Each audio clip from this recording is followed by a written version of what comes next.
Hello, everybody. Please ignore the very spooky grin thing that happened amongst some of us here. There's a sickness going around that... anyway, hello. Must be the zoo fudge. It must be...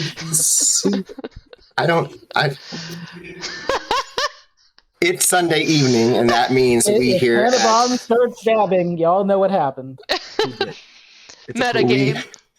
We here at Revolt Herd is gathered together for another session of Like Clockwork, our live stream that is a companion to the comic book. And we are here to see what happens next. But of course, before we get into all that, we kind of get into a little bit of what we're doing, what's going on, and what big things we can look out for. So I'm going to pass it off to Roland first. I'm working on a product. It's to grow plants. It's called Zoo Fudge. It's basically poop in a box with a tiny seed in it. You can grow plants and trees. It's the next cryptocurrency. Get in on this. I see. Zoo Fudge. Got it. Keep your eye out for it. We're fired, guys. Randy, tell us something, anything. That doesn't involve Zoo Fudge. Basically, I have been busy, but things are slowing down a little bit. I just finished Harbinger Season 1. We just announced Season 2 is going to be Cyberpunk, so that's really cool. It's spooky cyberpunk. There's still going to be scary stuff there. And then I am playing in some things coming up. There's Hamlet. That's like a couple of scenes from Hamlet and like modern language, and then the original Hamlet. Sort of, we'll be doing both of those scenes, so you can come see some like modern takes of stuff and like the actual Hamlet. So Hamlet and the Lion King. Got it. Basically, yeah. And then the final thing is, there's a cool Animorph.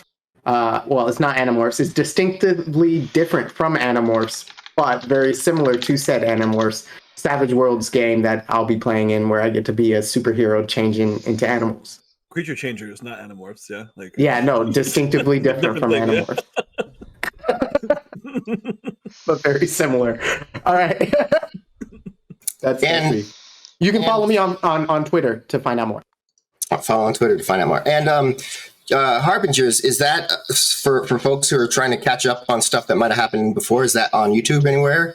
Yeah, there are VODs on YouTube. There's a podcast, and there's Twitch over on Dragons and Things Twitch channel. So any of those would be fine. There are also GIFs of random scenes, so you can GIF your friends' faces that Randy makes in random in random games. So good fear faces. I'm gonna go look that up right now, guys. I don't know what it is you're saying. Fear faces. No, there's some other weird word that he said. I don't know. Are you a GIF? Wait, are you a GIF person instead of GIF? Instead of what? It's GIF. GIF. You can ask the guy who made it. Randy, graphics. Graphics, not graphics. It's the person who made it who called it GIF. Don't care. He's still wrong. I think when he weighed in on that, I think really what he was trying to do is just choose violence that day, and I don't think he really thought about it when he made it, and so choosing violence is the best. So I'm with you, Randy, but I just quit fighting that fight. Nope. Got it. So I say GIF. Randy, I'm sorry, but I think less of you now, and yeah. Oh no. I mean, my name is Roland. You can call me Roland if you like, or Ronald, but it's still Roland. You know what I'm saying? That's not how that. That's terrible. They're not the same. No, they're not the same. Anyway, moving on. Alex, you got anything for the group?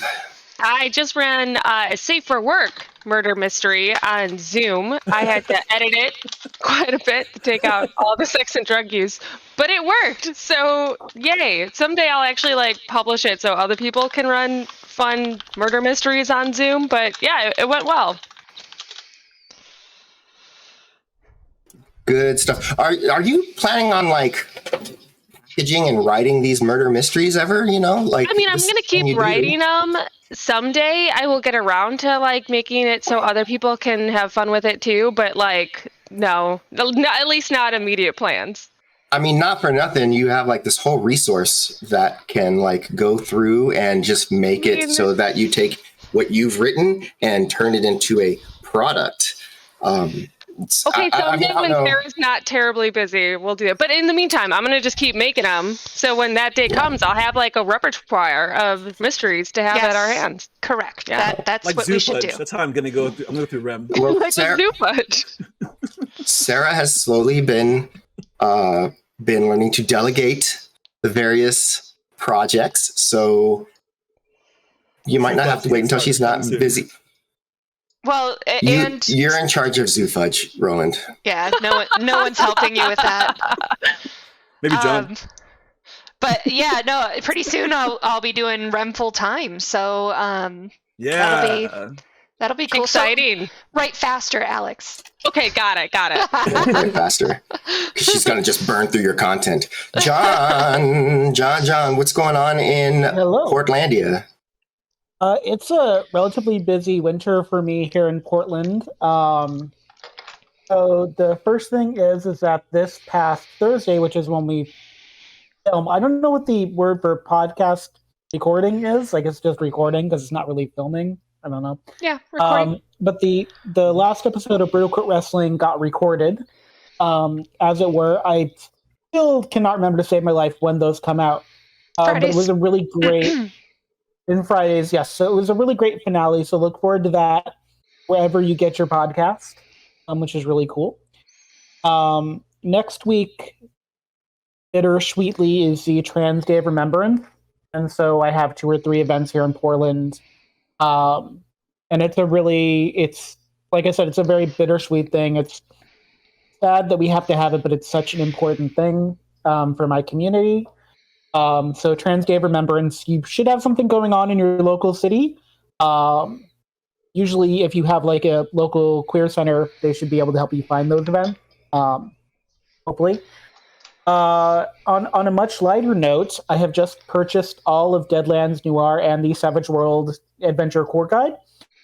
So if you're looking to dip your beak into the tabletop RPGing format with someone that has not done a lot of GMing and is going to be learning as they go, and you're interested in either doing something in the kind of pulp noir detective genre or with Power Rangers, because I also got that core RPG book. The Rem Alternatives Discord is a great way to kind of dip your toes and learn about it as a playwright, which I also have a couple things coming up next week. I have something coming up, I think, next Wednesday with Tiny Theater out of Florida, which is going to be on Facebook, and stuff in Fertile Ground in January that I'll talk about when we get there. But like as a playwright, the challenge of doing this, which is kind of close to storytelling, but more in the improv vein, really cool. Come and join us here on our Discord. Excellent. And just a little caveat to put on the end of season 1 of Real Crit Wrestling. That will mark then the next week. We're going to, a select few of us are going to start a Vampire the Masquerade 5th edition game that we'll be recording and eventually editing for also podcasting on YouTube. Cool. As extra for Sarah that she just doesn't have to even think about. It'll just be a surprise. Yeah. And speaking of Sarah... I didn't really know that was happening in podcast form, so hooray! That means things are running well because I don't have to be pulled into everything. Yay! Hi, I'm Sarah. I'm CEO of Rem. And gosh, we have a busy 2022 coming up. First of all, I need to talk about this coming Saturday, the 20th, is our streamathon. We're doing a mini streamathon, and I think it's all Shadowrun. Oh, cool! My headset's gonna die. So I think it's all Shadowrun, but it's for, what is it? Afterlife, I want to say. I have to find the name of the fundraiser again. But it's good stuff. It's helping people who need it. And we're really excited to do, I think it's going to be 12 hours of streaming this time. So that'll be super cool. And then next year we have 6 Kickstarters planned as of right now. So we have hopefully 2 issues of Coddlesworth. Coddlesworth should, issue 2 should be coming to Kickstarter early January. We have a couple things that are surprises that I can't talk about just yet. And one of the things that is coming up as well is our first board game, which is called Gilded Age. And it was created by Winston, who DMs for, who DMs for Take my money. D&D 4 on Saturday mornings. So for Descent into Avernus. So it's a really cool game. Does it have a recording of his voice in every? That would be amazing. Please make that happen. Narrate it. Like there will be. We'll have him read the complete instruction set, and that'll be available on the Kickstarter. There you go. It just be like Winston does Mall Madness, like super 80s with the recording thing, right? Yeah, he has a butter voice, so it's very, very nice. Follow us if you haven't already on social media. And you can also ask to join our mailing list, and I'll send you and you can send me the email, and I'll get you added, and that's how you find out when this stuff is happening. So, yeah. Awesome. Well, very good, very good. I do have one more sort of announcement to make before we move into the game, and that is, if you'll notice, Leah is not present tonight. So, unfortunately, the powers that be have decided to start a demolition/construction project right outside her window, and she does not have another location to set up. So until she can resolve that one way or the other, she is going to be taking a little bit of time away from Like Clockwork. Hopefully they'll finish whatever construction that they're doing soon. However, it is construction, which means there's one person working and 7 people jacking their jaws at any given time. So you know how it goes. No slight to construction people. I mean, I get it, but it is just funny. So it always takes forever. Mm-hmm. And a couple with of them have flags. A couple of them have flags and wave them around. They wave you around. Yeah. But all right. So with that, let's get into this game. It's about that time.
Hello. Last week, when we gathered together, the group had made their journey from the oasis of Suslam and back into the desert to travel north. And through all of the excitement of leaving, they did leave a little bit of themselves behind in the form of a shrine to Nipoi, the deity that Aegis worships. Nominally is the word that we'll use, but the source of his magic for sure. And inspired in the moment, he did offer them a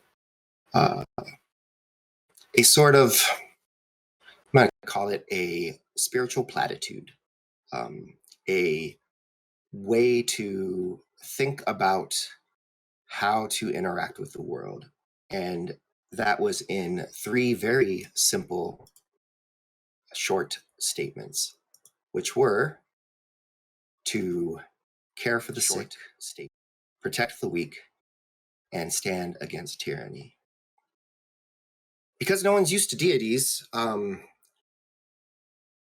the manner in which it was said was important to the visitors, and they did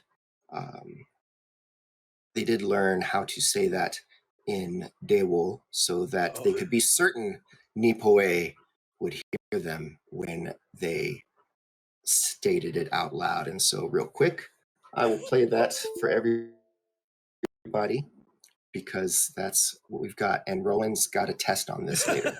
Ready? Here we go. Send in your versions. Ooh, that's very quiet. I'll have to turn it up. Try again. 料理무시 마용 푸크니 오리푸시 마용 인생 밑도 즈은 틱팀 피토리토. Good luck. Yeah. You Everybody should be got saying that? that to you. When will that All right. when will that T-shirt be available in the Rem Alternus store? It's long. And so they traveled on, and about a week into their travel, they noticed a passing airship in the sky, and they just kind of remarked on it. And then, kind of near the end of the journey, as they had set up camp, there was a strange wind that passed over, and there was a near shared dream that Shaylun and Aegis both had, in which much the same thing happened within the dream, but the settings were different. And for Aegis, that setting was in Daewoo, outside the temple of Nipoe, at some time lost to memory. For Shaylun, that occurred outside of the temple of Isamok in Ishan. Neither of them have had an opportunity to talk about it, if they even think to do so, as they are preparing for the final leg of travel to the capital of Vaishan, Gilded.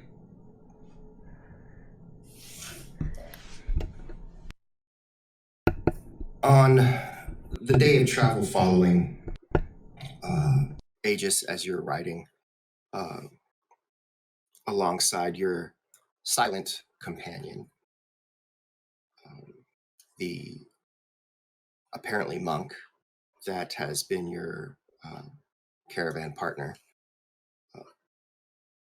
Ogelia, you notice Ogelia, the scout and leader of the guards for the caravan, has stopped. And as you start to catch up, she then pads her camel back into action as she pulls up beside you. We are almost at the great city. It feels as though we have not been traveling long this time. Like one session. I fear I do not know this meta concept that you speak of. And she nods. The northern half of the journey is always easier. The deserts are not as hospitable to bandits or other creatures that may lay in wait. But we are nearly there. Perhaps another 2 days of travel. And I just wanted to congratulate you on winning your wager, if we call it that. There will be no celebration until the wages have been paid. Yeah. That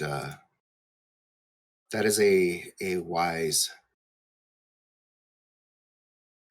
way to look at it. What will you do when you get to Gilaludi? You have been to the city many times, yes? Indeed, it is quite a wonder. Are there, we call them in Denong, wellness spa? Does that exist in Gilaludi? I believe you might find something similar in the bathhouses. I take far more baths in Denong than I have just in the past weeks.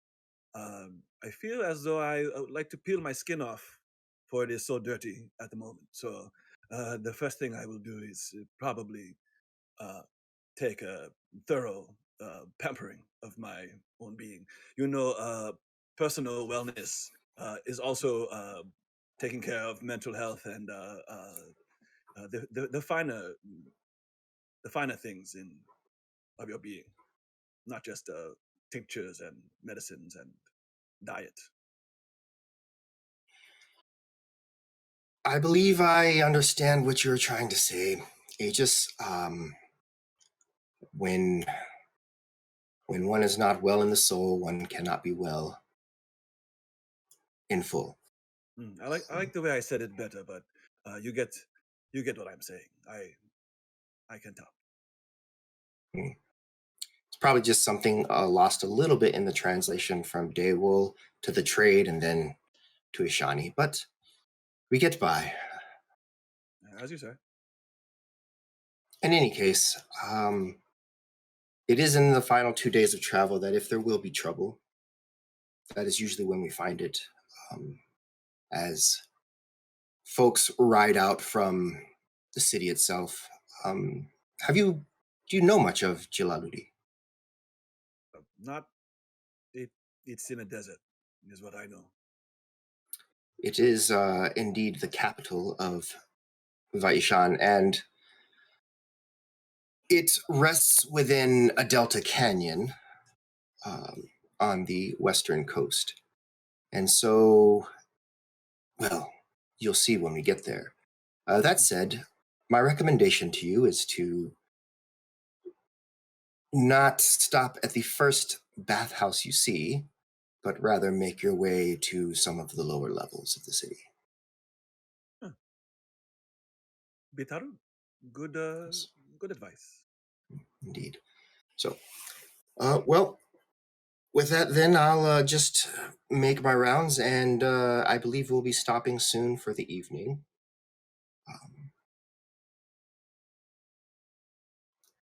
Good day. And with that, she spins the camera around, and the camera kind of just pads slowly away as it is going counter to the direction of the rest of you. So there it is, looking at the wrong thing. So Naka, the young lady that rides with you, kind of looks your direction and just grins at Ogelia as she's walking back, and then smiles at you and shrugs and keep moving forward. On the camel shared by Panabon and Shaylun,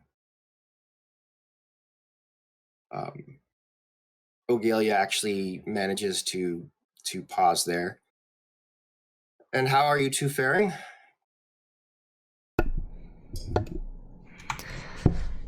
I look up from my book kind of distractedly and just, I'm fine. And I look back down at my book. What my companion mean is it's a beautiful desert day, and a beautiful desert life and here we are in the beautiful desert. The sun has not tempered your need to express yourself, I see. Nothing really does. I'm really good at expressing myself. I don't know if you've noticed or not. It is very subtle with you, so it can be difficult to note the various nuances. I will have to try harder in the future. Perhaps over a game of cards. Please don't trouble yourself on my account.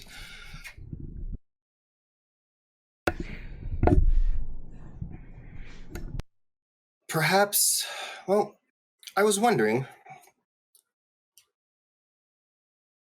what can you tell me about that device that you wear? Which device would that be? The one on your arm, the bracer there. I've noticed that since we've left Suslam, you have moved your dagger from its belt sheath into the bracer itself. Oh, yes, yes. Well, it's, I don't know how much you know about gnomes, but each of us kind of likes to hold our pack of tools in a different place on our body. It's kind of like a birthmark passed down family to family. And so my family is like a wrist family.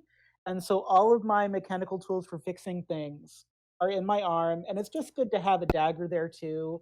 Like, so if a bandit comes up, I can just be like, bam, and pop him right in the shin. You know, you just always want to be prepared for whatever the desert's going to throw you away.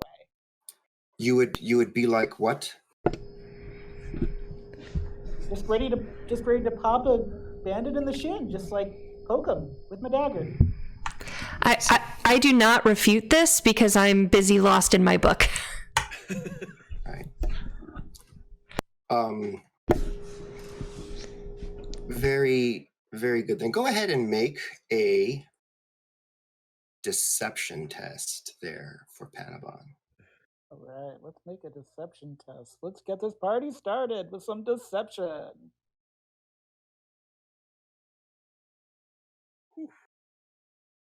That was rough, but that's fine. She just nods, and then, well, I did want to let you know that we'll be making camp soon, and then I expect that we'll have a full day tomorrow, and we'll be in Gilaluti the following day. Do keep your eyes open. It has been quiet for the past few weeks, but it is close to the city that we may find trouble. Lovely. I have a question for you. I've only seen I've seen the outskirts at night. What kind of fun things do they have to do during the day? Is there a market? Are there art museums? Do they have beautiful spires to visit or anything of that nature? Gilaluti does not tend to have beautiful spires that one would visit.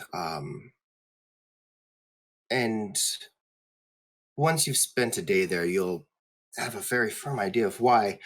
But as far as means to entertain yourself, I'm sure you will not find that lacking. Oh, you're so sweet. Thank you for noticing. Indeed. So keep your eyes open, and as you are on the lookout on behalf of yourself and one other, please try not to miss anything that might be important. And with that, she wheels her camel back around and there's a thumbs up from Panabon that may or may not have been seen. Just yay. Yeah. After several moments, she rolls up to where Perunia is. And Perunia, you've been riding with your companion from, where'd she go? No way. Oh, yeah, that's all the windows. Anyway, yes, Nguyen. And as Ogelia kind of pulls back to where you are, I just wanted to stop and let you know that we are perhaps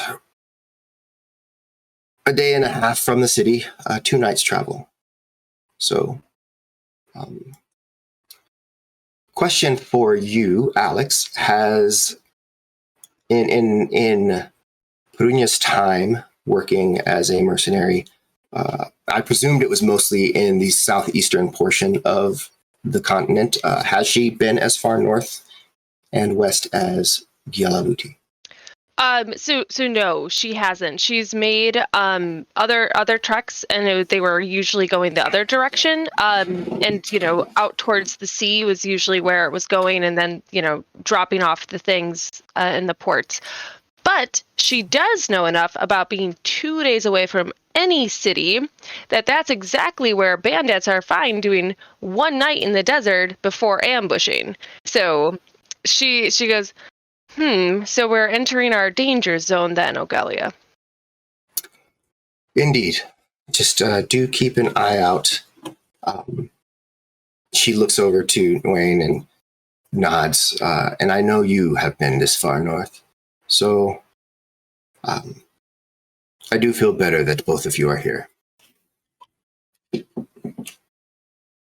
Brunia preens, showing off her muscles, because that's what she does. Yes, Indeed. Definitely make this a safer trip. And then with that, she pulls back. She speaks to Rosalia as well as with Farkane, the other dragonborn that is on the caravan with you all, before then going kind of back further to where and Zivid are riding, pulling several spare camels, actually, as Zivid has all of Uzenda's gear and camels and Nice. bags. And as Ogalia stops, she looks over and she mostly repeats the same thing. Just wanted to let you know, Mr. Locks and Zivid, that we are approaching the city and we should be there after 2 more nights. Oh, that sounds pretty good to me. It looks like we're in the safest part of the journey so far. And he sort of puts his hands up and pretends like he knows what's going on. Indeed. However, don't let your guard down. Do keep an eye open for trouble. Yeah. All right. Is there anything that you can tell me about sort of what we could look for as far as work once we get to town? Into Gialaluti. Yeah. I'm sure you will find something if you deign to look. My recommendation to Mr. Aegis was to perhaps seek the lower portions of the city before finding any rest or any entertainment. However, there is work to be found, and depending on what you are willing to do, you can definitely find much of it near Topside. If you tell Aegis that he can rest, he's probably going to jump into some pool of mud and talk about it being good for his skin. I'd rather just go ahead and get ready for some the next job, if you know what I mean.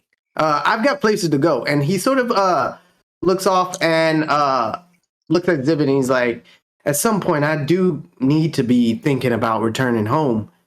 Well, we've been on this journey for a mighty long time, but I wonder about my family and what's going on. And that's it. I know we are far away from being able to do that, but yeah, I wonder if when we get to town, if I could inquire into maybe someone who could send a missive or a letter back home, maybe. I am sure that is something you will find easily enough, Mr. Locks. All right, then. The money changers are quite used to sending vast sums of coin across the seas without sending a single coin. I'm sure they can get a letter to your home. Well, till we get there then. And he puts his he fixes his little hat and starts looking back forward. All right. Zivid kind of nods to Ogelia, and then looks at you, relaxing, and just kind of looks back at the camels that are connected by rope to his camel.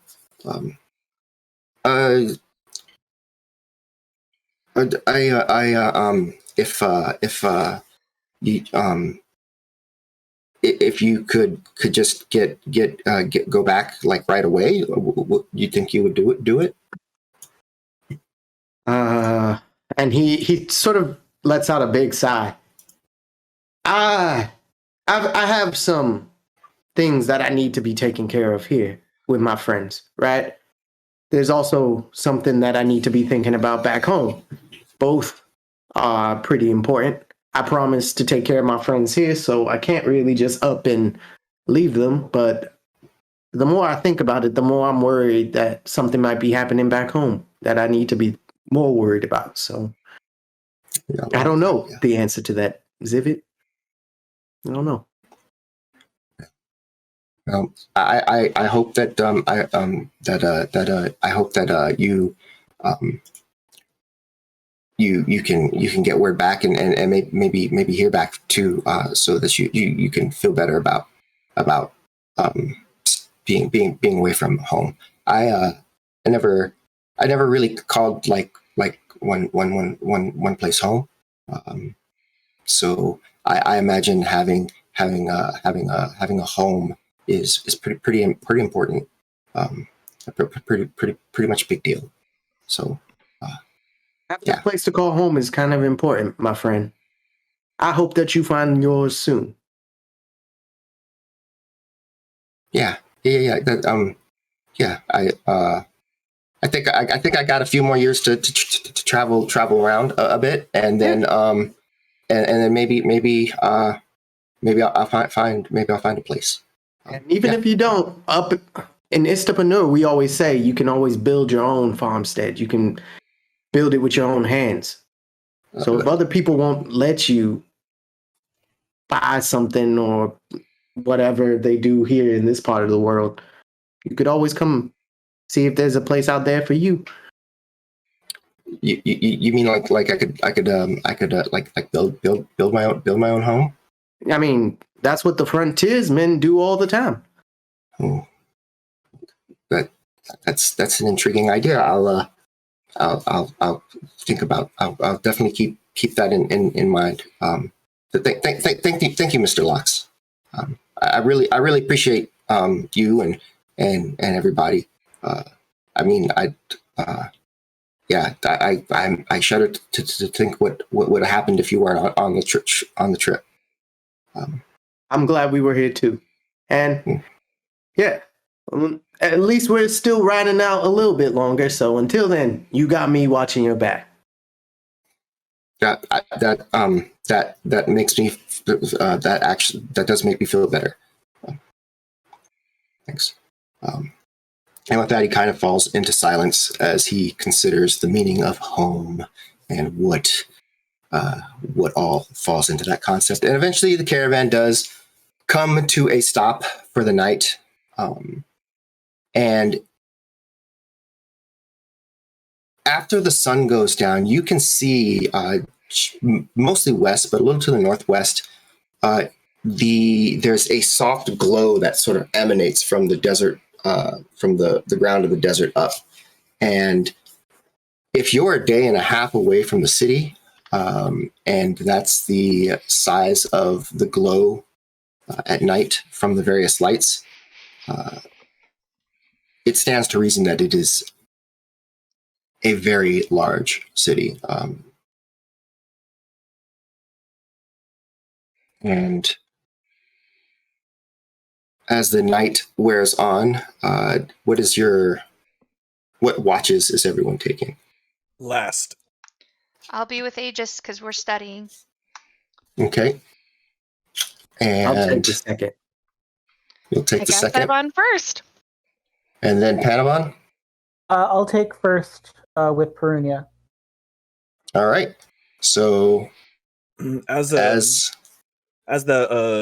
night grows later, and I see that Prunia is getting ready to go on watch, I will walk up to her with my bag, and I'm not sure if Ogelia has spoken to you, but she had let me know that the highway that we are traveling on is to a danger zone. So you should probably take this. You are better with it than I am, and I hand you a rifle. I'll take the rifle and saying, yes, of course we're in the danger zone. We're 1 day away from the city. Like, oh yeah, you guys have never been on a caravan before, have you? Right. Yes. Tonight's be on your guard. I know Shaylin gets a little distracted with her books and all, but at least one person should actually be watching tonight. Yeah, I do agree with you. We will watch carefully. Also, I realized after I spoke to Ogelia myself today that it seems that I kind of somehow in the Oasis let slip my real name and definitely forgot that I was using the name Avril when I joined the caravan, and she definitely knows my real name, and I didn't realize it until just like 10 minutes ago, and I spoke to her a couple hours ago. So there's that. There seemed to be a problem with that? No, she didn't even say anything. She probably just heard Nguyen say it. Yeah, or anyone at the Oasis, because I have not been using it since I got there, but definitely forgot about it. So there's that. It occurs to me that we have sufficiently gained Ogelia's trust. I would not worry about your identity. Yeah, I've been avoiding the other Dragonborn on the caravan just in case, but... The one who has the crush on you. I mean, what Dragonborn wanted? As you turn and look in his direction, he's kind of like picking his butt, and then he takes a seat, and then kind of like does this, and then lays back. Yeah. Yeah. A little old for me, just saying, but I do not know the. You can't tell the ages of Dragonborn? Dude, super speciest. I have not worked on many Dragonborn patients. I have vast knowledge of orcs, but not much on Dragonborn. Forgive me. Well, I mean, the fact that you've been healing me with your prayers suggests you probably don't need to check out my anatomy that much anyway. So let's keep it at that. Yeah. Yes. I blush a little bit when you say that. Yes. Okay, and I walk away. Second part of that trip, I also go over to Zivid. Mrs. Zivid? Yeah. Hi, Mr. Ying. Aegis is fine. Mr. Ing is my father. Okay, Miss Aegis. Yeah. You are much better with this than I am, and I hand him the other rifle. Oh, he takes the rifle and he looks at it. Are you sure? I have gathered all the information I need from this weapon. I do not believe that sharpshooting is my thing, but you seem to be a natural. So this is yours now. Thanks, Aegis. I really appreciate it. Yeah, I mean, with this, I probably can make myself more useful to a crew or something once we get to the city.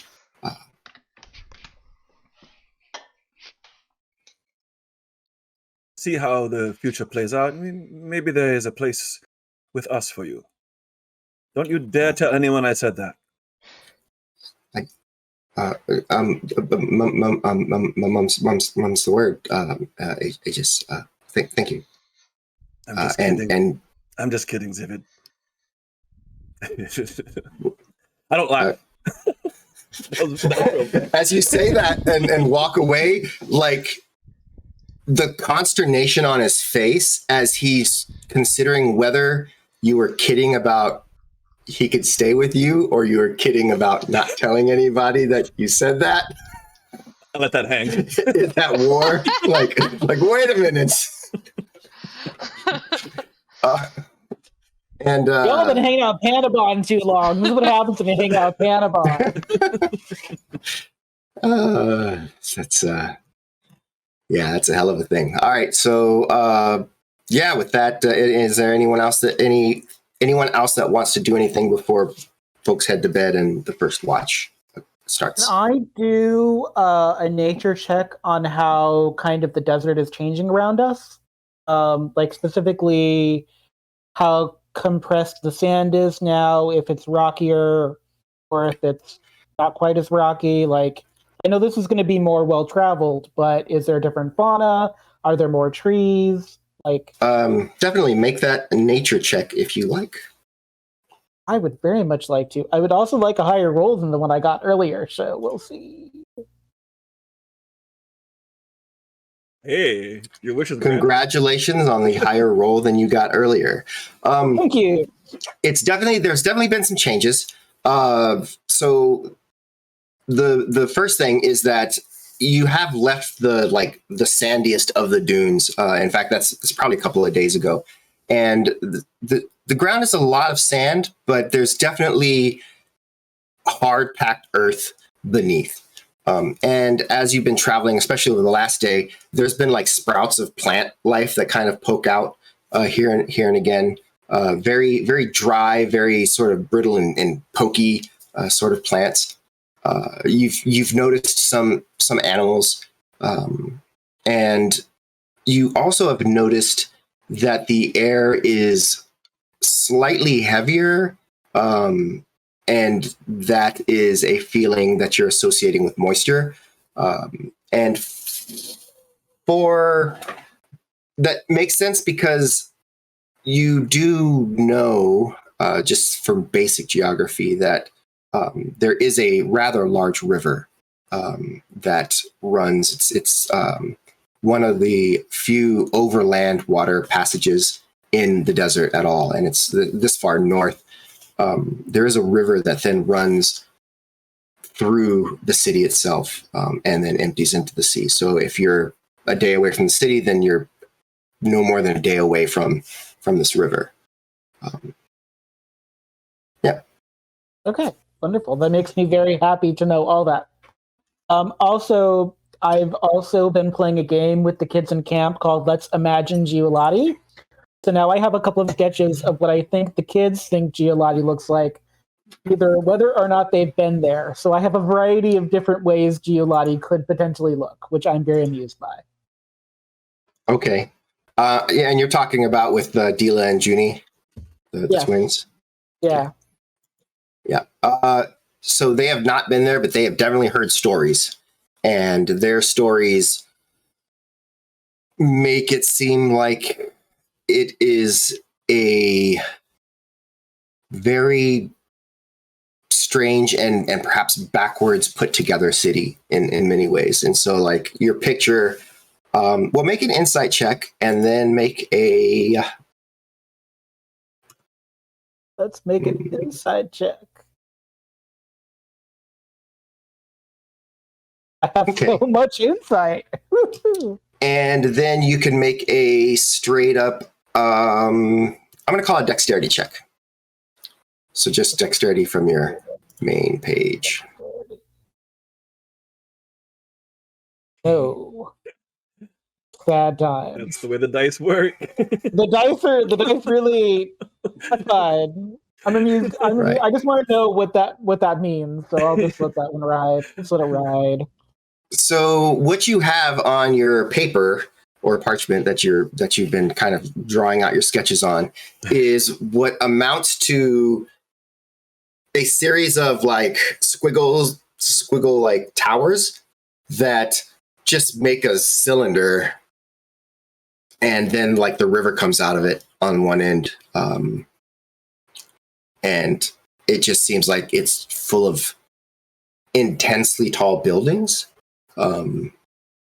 Which seems odd to you, but I mean, you've seen tall buildings. Palanquin, of course, has its share of like spires and towers and the like, but for it to just be a series of skyscrapers, for lack of a better word, seems really strange to you. So, but that's kind of what they describe. You know, from the ground, the various buildings go up and up and up.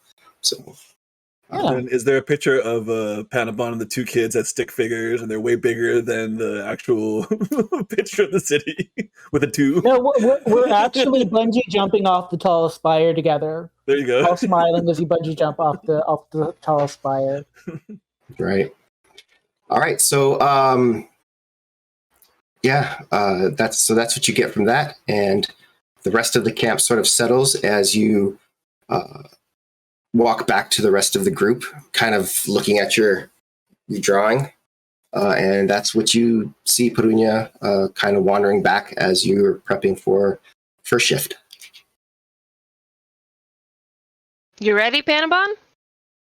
Ready and willing, Avril. Or are we still using Avril? Because I hear people using your real name. Okay, all right.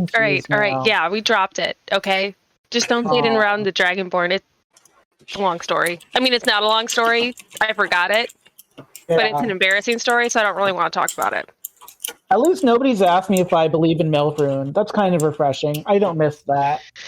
Actually, when we get to the city, I half Are you gonna start suspect. proselytizing? You're not going to start proselytizing, are you? I'm not a believer, Panabon.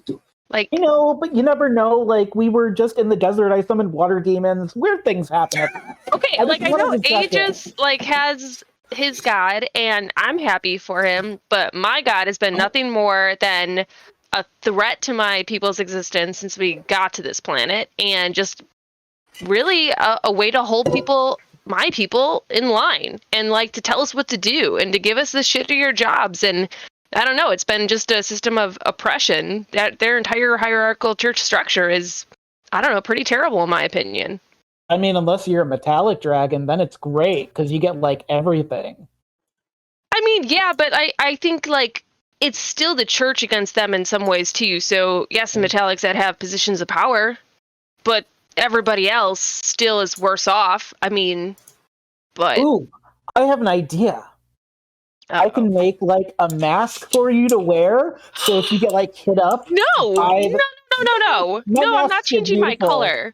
I have no. Like I could give you like a Zivid mask, and you could pretend to be Zivid. Like I I think I'm a little could give tall you, like, for a gnome. old age makeup. Like we could like make you like fun and senile. Like we could make it so they'll never bother you because they'll just be so weirded out. Are you gonna make me short? I look up from my like 6'5" I could height. try.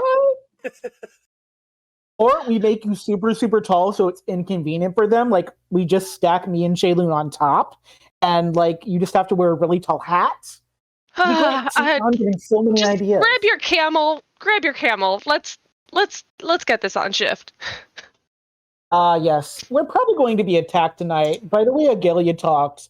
Like, it was very much like, we're definitely going to be attacked tonight. Like, let's put it this way. They would be idiots to not attack us tonight, because tomorrow their window closes, right? So tonight's kind of the best possible time to attack us. I mean, if they want to keep their eyeballs, they shouldn't attack, because I'm feeling like I haven't gotten to attack enough people in the eyeballs. So I feel like... That's a weird feeling to have, Panabon. Yeah. That's a weird feeling. But yeah, sure, like, I'm ready to fight stuff, if that's what you mean. Yeah. I don't... Also, I'm really excited. Like, have you been to... I mean, well, no. You don't have to stab. You can stab other things. You could throw me at their face, and I could stab their eyeballs. You could, like, part of the eyeball stabbing experience. Hey, don't joke about getting thrown unless you want to get thrown, Panabon, because I will throw you. Who's joking? I had to go into a cave a couple weeks ago. I hated that. There was nowhere to get thrown in that thing. It was so small. I didn't care for it. I mean, it was like 6 days ago. But yes, it does feel like longer. But yes, I will throw you. Just let me know. We can even like do a coordinated signal, and I will throw you. That's absolutely something I'm willing to do. Love that. Okay. Thank you. Milford and above. That sounds great. So Daddy, we get our stuff and go to take the watch. Okay. As you do take the watch, as the air cools and sort of brings everything down, you can actually feel moisture on your skin, and it actually a little bit beads up here and again on your scales. It's getting wetter, Panabon. Go I think ahead. it's good for my acrylics. Go ahead and make perception tests, both Yes. of you. Perception. Mm, Nope. those are not Can great I do an rolls. inspiration? Can I must have an inspiration that I can reroll that. Do you? Let's see if you have an inspiration with which to re-roll that. I can't remember what it You kept have at. one inspiration from XD. Thank you, XD. I'm going to use that because this seems like an Yeah. integral time in which to reroll. No whammies. Slightly better. That's not really mean- better. I will also use a inspiration to reroll. Oh, do you? I don't know that you have any left. I don't actually know that I do either because I don't look at these things. Yeah. No, in which case, I will just take my 11 Right. and see what I can see. It'll be fine. It'll be fine. Oh, you just got an inspiration if you want to roll it from Mr. Robert Thank you. Loper. Let's see if I can save us from this hopefully non-attack that's happening. Wow, no, that's worse. Did you guys switch roles basically? Like that's what you did? I think that is essentially what Thank happened. you anyway, Robert. Only my perception is worse than Perunia's, so I guess I'm going to get to stab somebody in the eyeball, hopefully, is my hope. You know. Hopefully they don't get a surprise round. Right. All right. Well, the shift mostly passes without incident. And you can actually hear, like at one point in the night, you actually hear some creature out kind of braying in the night, and just kind of this sort of high pitched, long sequence of like yeeves, like that, like kind of coming around. We investigate. Not the sound of. It's very much you feel like it's an animal, but and it's echoing from far away. So investigating would take you away from. No, I don't. I'm not going to leave so. the caravan for anything. And then you go and you wake up Rosilia and Lox for their shift, and as we are getting ready to go through that part, we're going to take a quick break. But before we do, since our breaks are when we talk about, when we show our various ads and stuff, I wanted to show off a thing that I got. So I got these today. Can we see those? Yeah, it is. Are they edible dice? They're not edible dice, but they are. So they're. Anything is edible enough. Edible if you're brave enough, really. Like Fair point. zoo fudge? So Show us the dice, Danny. so they're very lightly pink, and then there's polka dots all throughout, and then the colors of the numbers are all different, which is Ooh, fun. So I really like these, and they. How's that? You like that? Like that? Confetti. And so these are from So Weird Galactic Accessories, which is just a single creator who makes dice and other fun nerd things. And, You know what that reminds me of a little bit? It reminds me of those old school 90s Super Balls that had the different color dots on them. And then, like, you threw them at people you didn't like on the playground. Or didn't that was just dodgeball. It wasn't that they didn't like you. You were. Oh. Misinterpreted that completely. Yeah. So, but I got those and I was pretty excited about that, and I just want to share that. So, without further ado, let's go ahead and get into our 10-minute break here.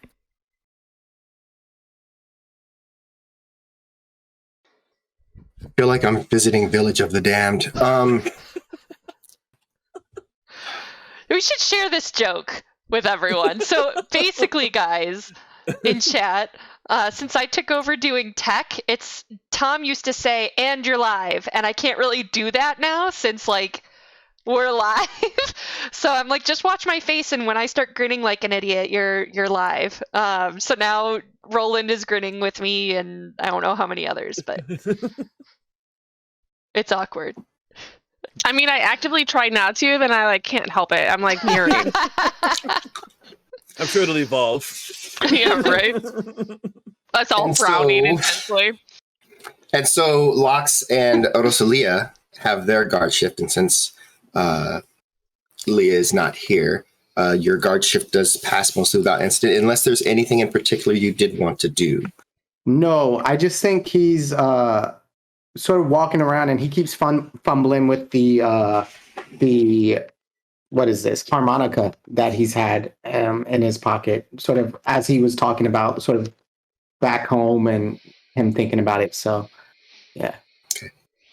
Well then, as your shift passes, you do wake Aegis and Shayloon for their final shift, or for the final shift of the night, and there you all are.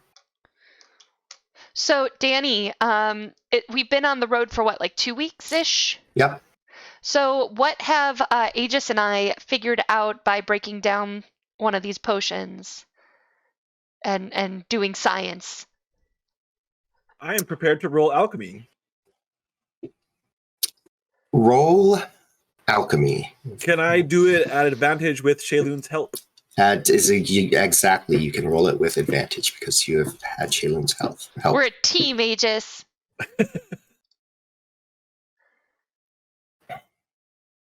Oh my god. Oh, hey. I did not like that Although- nat one, but Yeah, that other one. Yeah, I was like, oh, well. we lost a potion. Luckily, you did it at advantage. Yeah. So, where is my? Yeah, it's so sadly, you are not able to backwards engineer this, and you're still working on like what all is in it, but you have not lost use of the potion. So it is still a potion. If you drink it, it'll still do all of the healing things, but you have not been able to figure it out. Like, there's ingredients in there that you're trying to discern what they are, and you're narrowing some of them down, but just the way it's mixed together and you imagine infused with magic, it's hard to tell, like, is this lemongrass or is it lemon and, you know, some other thing, or is it like that kind of thing is what's going on at this point. Is it kind of like an RPG where every time we do this, like a little bar fills up like a percentage until we find no, it's not what it's like at all. There is a DC that you have to beat in order to do it, and that DC is Higher than than 16? 21. Oh, 21. It is. Yes, it is higher than that. So just to remind you all and to everyone who's watching, I set DCs just based off of the DC table in the book. So if a task would be very easy, it's going to be a 5. If the task would be medium, it's going to be a 15. A hard task is 20, and a very hard task is 25. So to me, backwards engineering a potion. It is very hard, but we've been doing it for like 10 to 12 days. So how about 10 to 12 rolls? That's not necessary. That said, it is actually within the range for you to be able to do it. Oop, John, we lost. Oh, camera. There we go. And then, eventually your proficiency can probably get high enough that you can do it without having to get a nat 20 on the roll itself. But we're narrowing it down, so maybe there's an alchemist in town, and we can ask if they can make something similar, and then we can do it the easy way. But I think this is a good process for us to figure out when it comes to other research. I can't see how much of this is medicinal and how much is magic in property. It's frustrating. It's also really neat, though. Yes. You enjoy alchemy? I've never done it, approached magic in this way before. So, like, I've thought about it with objects, but not substances to, absorb into your system and. Well, that's not magic. It's a medicine. This is you're creating medicine of sorts. Yes, but infusing magic into it, like, yes, okay. So some existent substances have these healing properties or whatever, but now boosting that with magic is neat. And it reminds me of something I've been working on where I can infuse an object with magic. That's what I've been doing during the day on the camel when I don't have watch. So yeah, I can't wait to show you that stuff too. Speaking of designs, have a look at this. And I pull out a sketch that I did. I don't know if it's very good, but what I've basically done is draw the firing mechanism from the guns, but create kind of like a shorter kind of a weapon with a wide kind of barrel that wouldn't perhaps like fire a long range, but more of a short range and more accurate for close range, aka a blunderbuss in real life. So I show you this design. Does this make you tinker a bit? Does this make any sense to you? What I have drawn here, is that a possibility? So we're going to start with Aegis making just a straight dexterity check. Okay. Which I'm not bad at. No, you're not bad at it. Not super great at it either. Did that work? Not bad at it. I didn't see it. Try again. There we go. So it's actually a relatively good rendering of what you're trying to get. And so, Shaylun, I'm going to let you use your Tinker Tools proficiency for this. Cool. How do because that's basically engineering. So what do you want me to roll? Your Tinker Tools, so it's the last of your skills at the very bottom. Oh, there it is. Okay.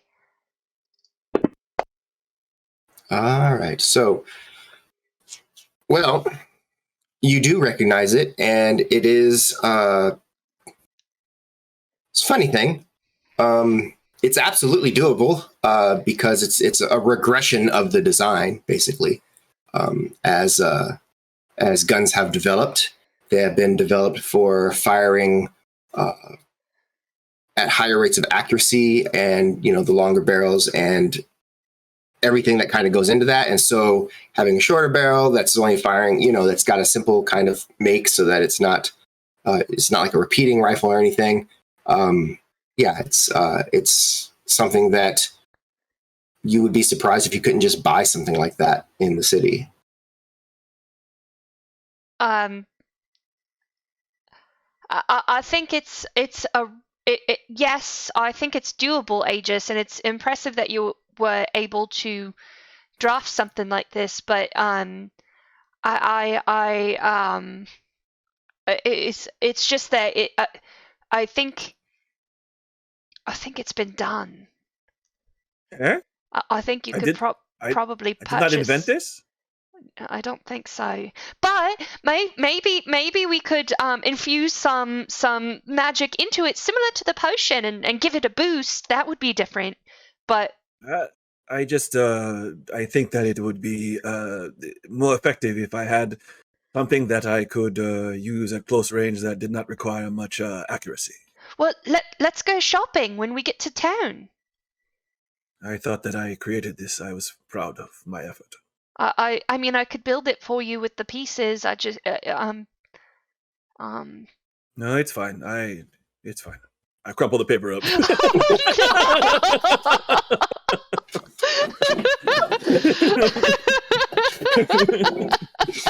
Poor guy. Oh.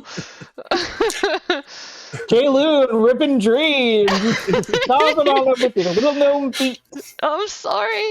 Anyway, we are making good progress with the potions. So I'll spend more of my energy on that, and then perhaps buy this Aegis gun, as I was calling it, but it's not going to be that anymore, I guess.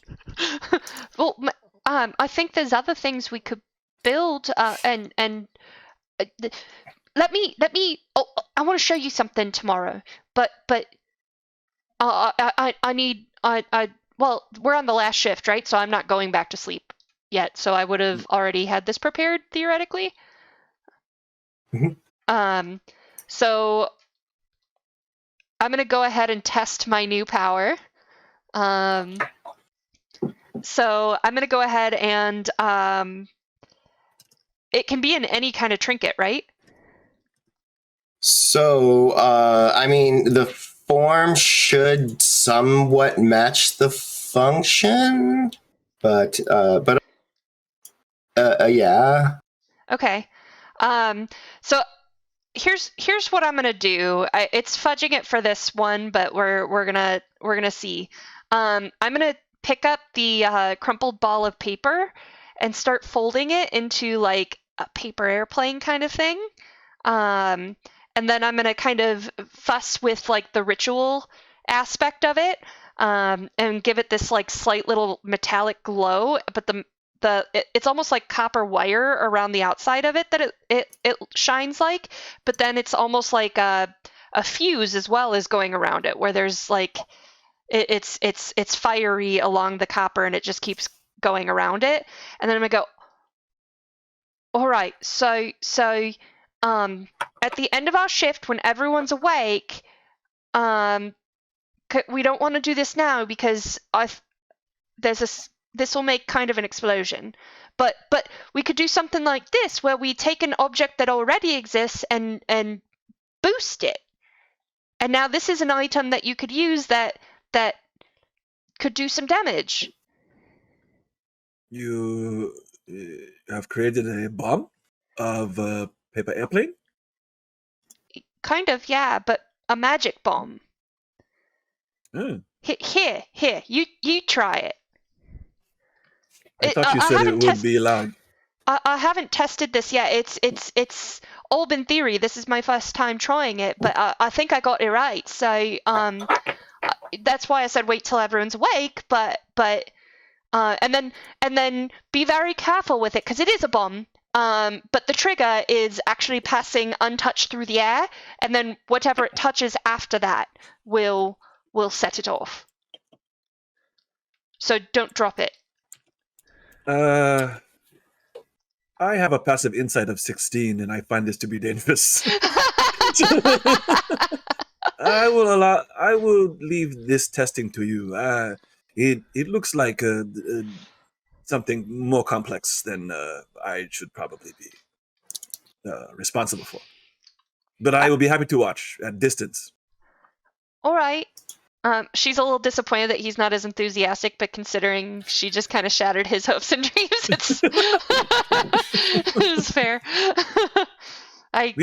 We should probably spend at least 1 hour patrolling the campsite, though. All right.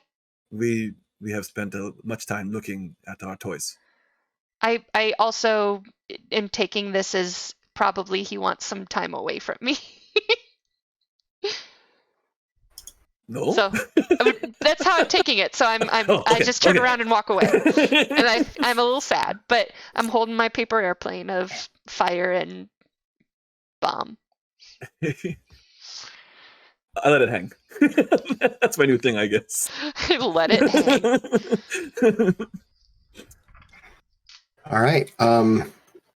As the rest of your shift kind of passes, there is no incident, and you spend the next day, in the next morning, the caravan gathers up and you travel your final full day of travel. And Minya. as you are getting closer to the later part of the day, the land is kind of flat and you can see pretty far. And actually, when you look directly, well, not directly to the west, but kind of to your maybe 10, 11 o'clock west, you can actually see the horizon shifts and you can tell that you're looking at the sea. And so then when you're looking in the direction of travel, however, it just seems flat for the most part, and it extends. And you feel like if you were this close to the city, surely you'd see it by now, rising up from the desert. But you don't really see anything at all. It's mostly just flat and featureless. Danny, I'm going to turn... Oh, sorry, Sarah. I'm going to turn to Nguyen and say, Nguyen, shouldn't we be seeing the city by now? Like, aren't we almost there? Oh, I forget you have not seen Gilaluti. Huh. Okay, well, you will be in for a nice surprise. Wait, you could just tell me and then I wouldn't have to be surprised. Like, you know, that would be good too. No, Nguyen. no, I would not want to take that away from you. Can I please throw my live bomb?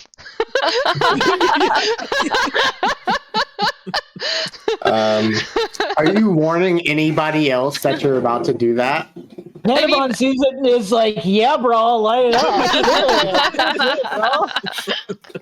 Yeah, I mean, I'll warn the caravan leaders and stuff like that, and just say like, all right, I've been doing lots of research, and I have a contraption that is a good thing for if we get mobbed by bandits or anything else. So this is good, and I'm gonna they're like, sure, just do it over there. I see Shaylun taking off to go do that, and I just make eye contact with Nakasala, and I go, we've kind of got like a signaling going on, Yeah, even though she's never not heard you when you speak, but yes. Still, I'll let it hang. Sorry, I won't overdo that. I want to get it a good ways away. So I'm actually going to give it to Minya and have her fly and drop it a ways away. But like, so I can see it because, middle of desert, but a ways away. So there is a problem with that. What? And that is that Minya is a glider. And so in order for Minya to get up high and kind of go for a height, there would need to be something high. And about the tallest thing where you are right at the moment is you. Oh, I'm not high at all. So, all right. Little gnome. We're gonna Titanic you, like sit you on top of the camel head and like Titanic you, and it'll just be as high as you go. Then things have been pretty quiet on this journey, so I'm gonna go ahead and use a spell slot to levitate, and so Minya can still take it, and then I'll just levitate her, and then she can glide back to me as she drops it.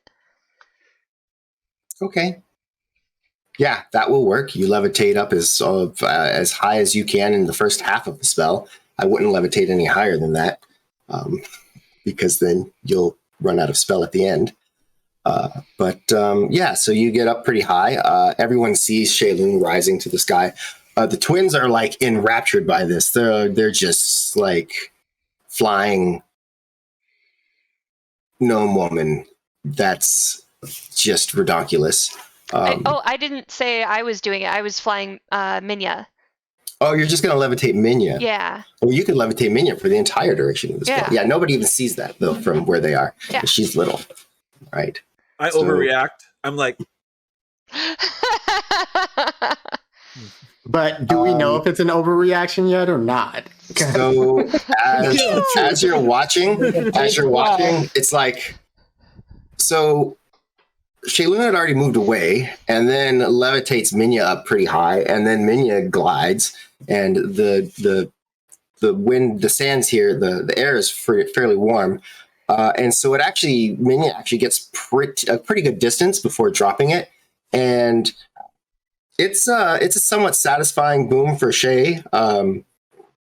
But for the rest of you, it's like a. In fact, Aegis is still waiting for it to happen because with your ears plugged, you don't hear anything. Cannabon claps. I did too. Everyone else hears it, like, oh, that was a thing that happened. But yeah, It worked. What worked? So I made a thing so it was a paper airplane, a paper airship, and Oh yeah, that's right. and I infused it with magic. So I whisper magic like it's a bad word, and then so it was all glowy. And then I took Minya to go drop it, and it worked like a bomb. So you made a magic bomb. Yeah.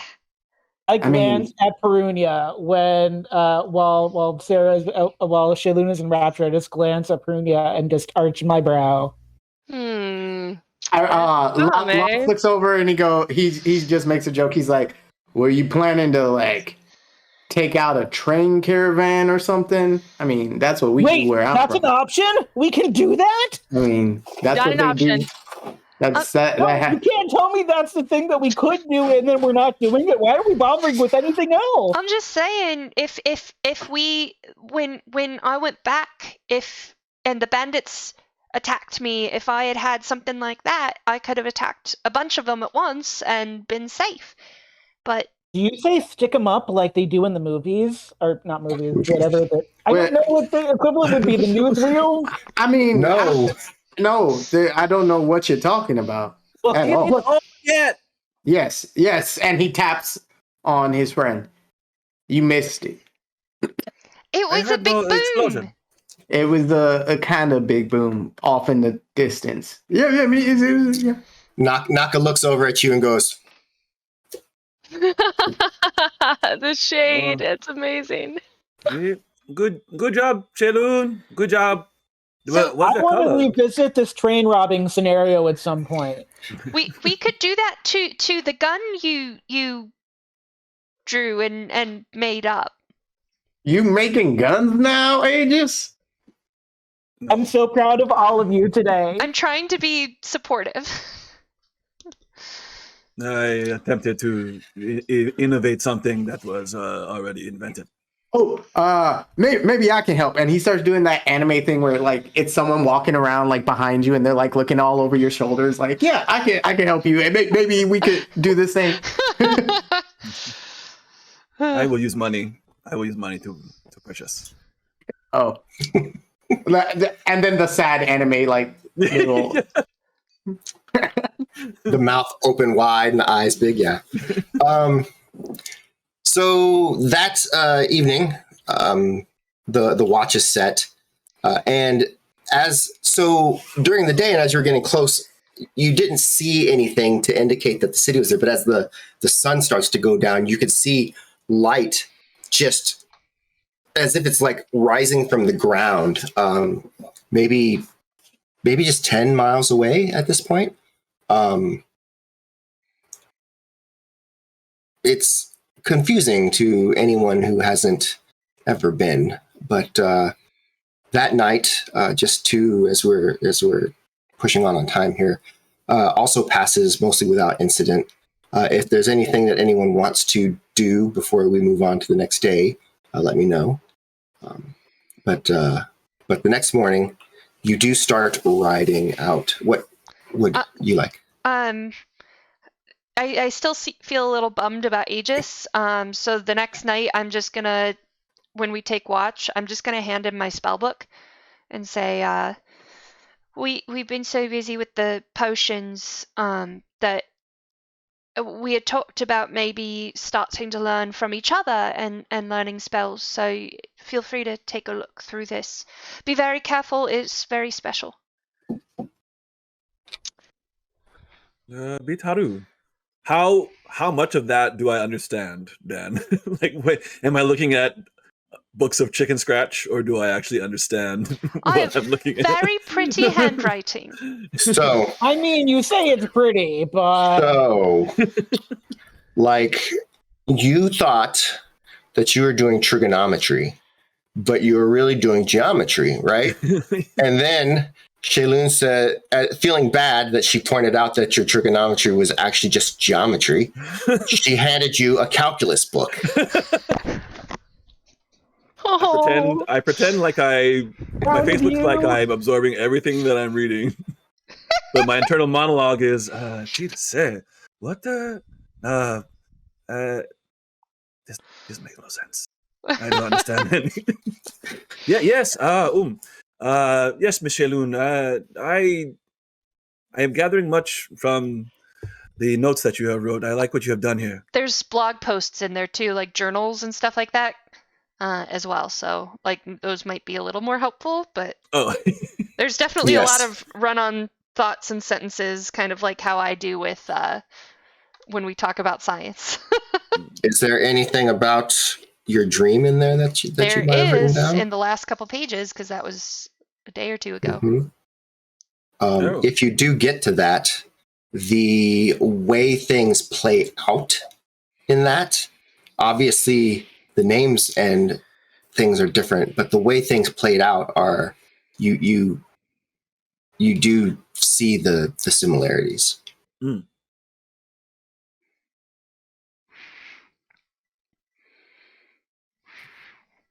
Danny?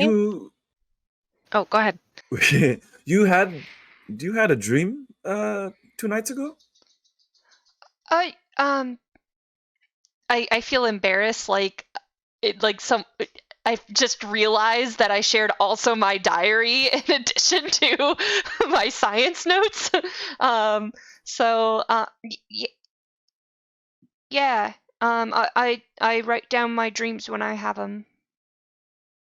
It's interesting. The same evening, I had a dream, but it similar in some ways, but very different. I was in a temple of Nipoe, and there are no temples of Nipoe, so I assume something of my mind had drawn this picture.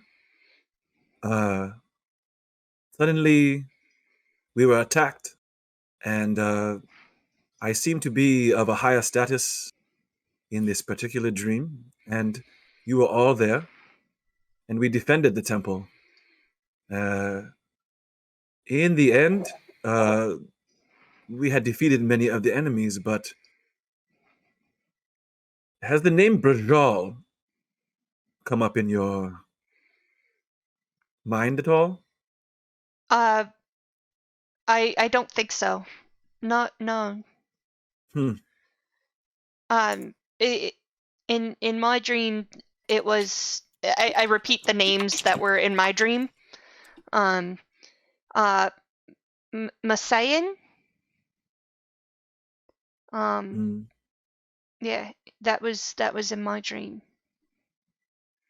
Interesting. You were quite tactical in the dream. You spent many of it casting sparkle dots from a distance, and it was quite interesting. You were very effective. I was only able to calm emotions on some of the attackers, and did you feel maybe it's coincidence. Did you feel really tired in it? Like you knew you could do more, but just couldn't? Actually, I had never felt more powerful in my life. Oh. But slightly drained, as if I had forgotten some of my spells. Yeah, I felt like I could do more, but just wasn't up to it, or something. It was out of my reach.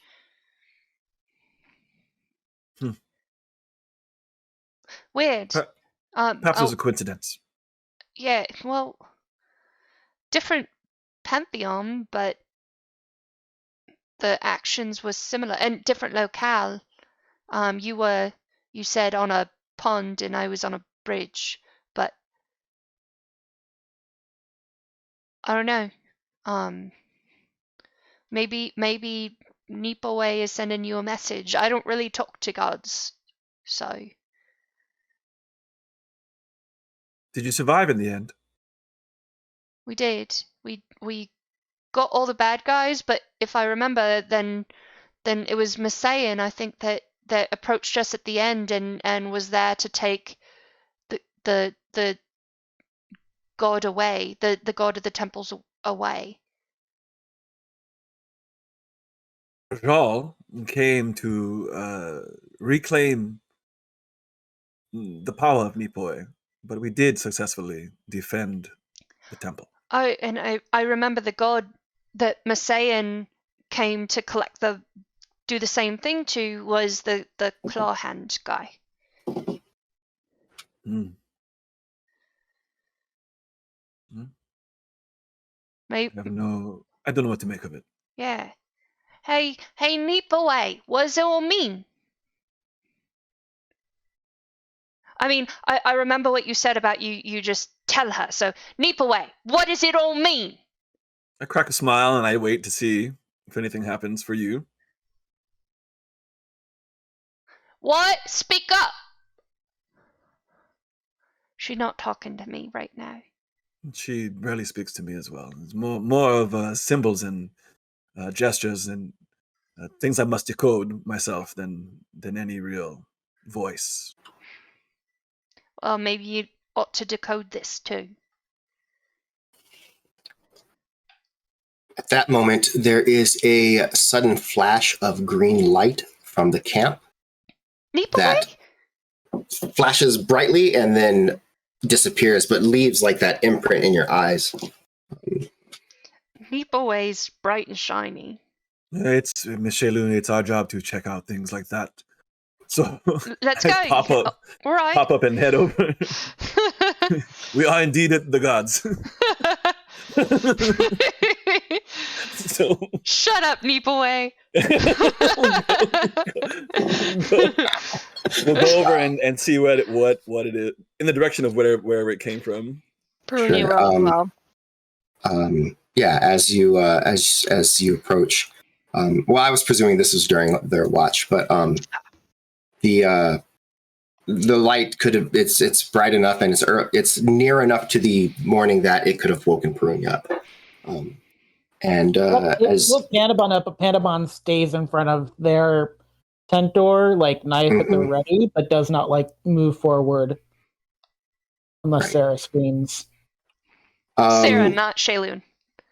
Yes. As you approach, you do see that whatever it was happened pretty close to your camp, and as a matter of fact, close to where Rosalia was sleeping or would have taken her trance, and you do not see Rosalia.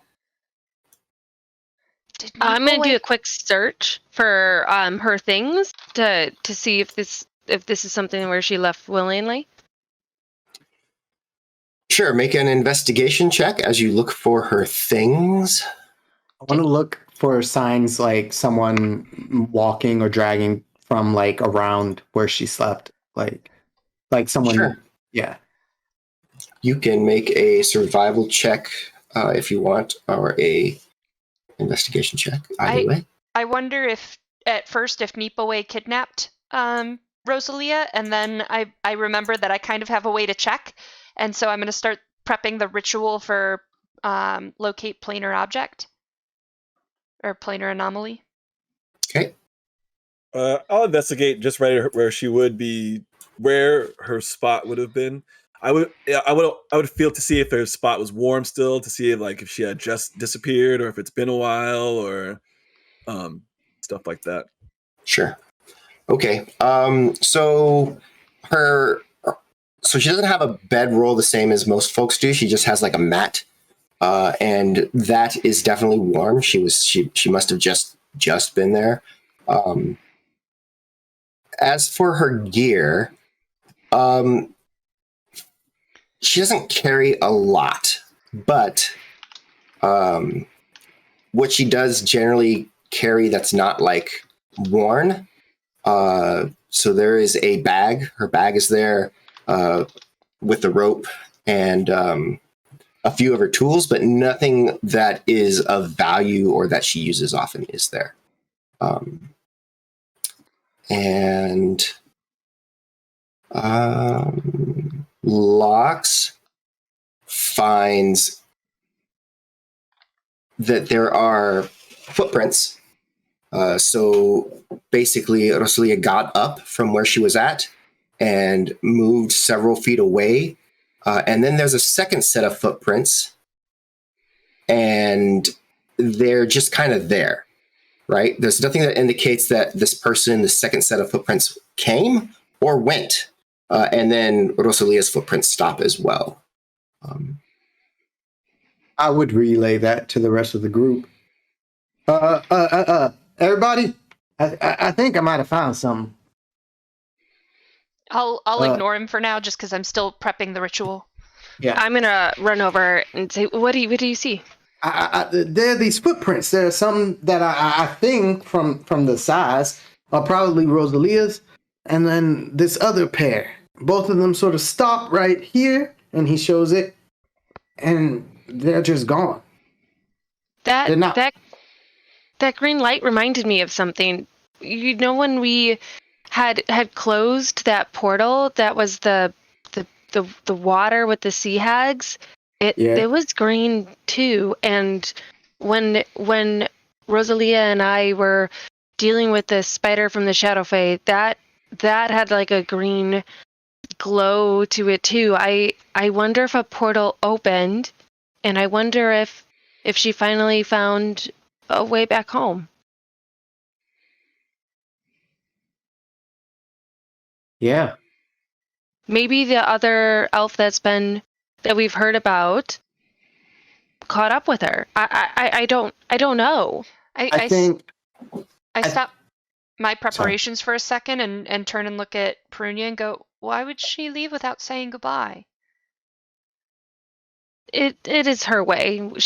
I understand that what's back home is important, and if she's able to come back and say goodbye at another time, she will, but she might not have had time. Her realm is so dangerous, and if they had immediate need for her, that would have taken priority. It's not that she doesn't want to say goodbye, and I'm sure if she can come back to see us all, she will, but it's pretty intense over there from what I understand from her stories.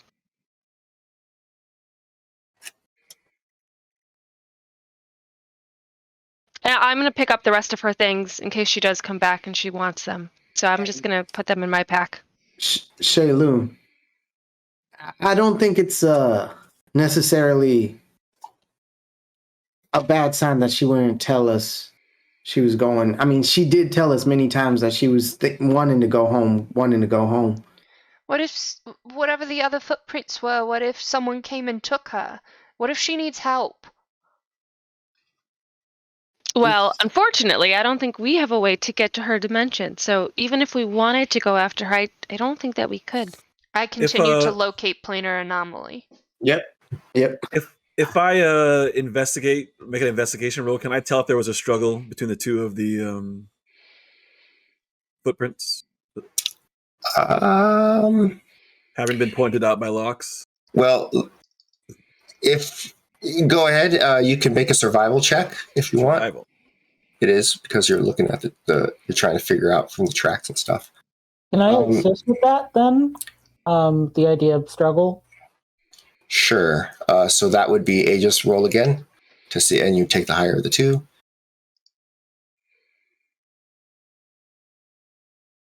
Hey. You come to the same conclusion that Lox came to, and that he could have told you if you asked, that there was no struggle, that that one set of footprints meets with the other at about the time they materialize, at about the place they materialize, and then they only move a couple of feet from that before they disappear. So it's like she met someone who wasn't there and then left with them. It's like she met someone who was not there. Sorry. I could have told you that if you asked. I I'm basically standing there with my arms crossed. I just felt the area to see if she had left a second ago, and it's all processing in my mind. I think that it seems as though she left without a struggle, so I don't think that she's in danger. That's what my guest here is telling me too. And if they have a way to go into wherever they went, they probably got a way to get out. And maybe she left stuff here, so it must have been a very sudden decision. Maybe something was happening back home that she needed to take care of. And he looks over at Shaylun, who I think is still trying to get the ritual, but also looking a little down. And he goes, I don't think it has anything to do with us. I'm not going to stop looking for her. She didn't Then say don't. anything she could be in trouble. And I go back to my ritual. Yeah. And he goes, he looks over at everybody else and he goes, I think until there's not much else we can do, but You guys looked finish for this me. ritual. Yeah. When I disappeared, you looked for me. So why wouldn't we do that for her? Because she's been saying that she was going to leave us at some point anyway. That was something that But she we said. don't know that's what happened. Well, there is no evidence of her leaving. Wolf foul play. I'm just gonna put a hand on Shay and say, "It's okay, Shay. This was her choice." No.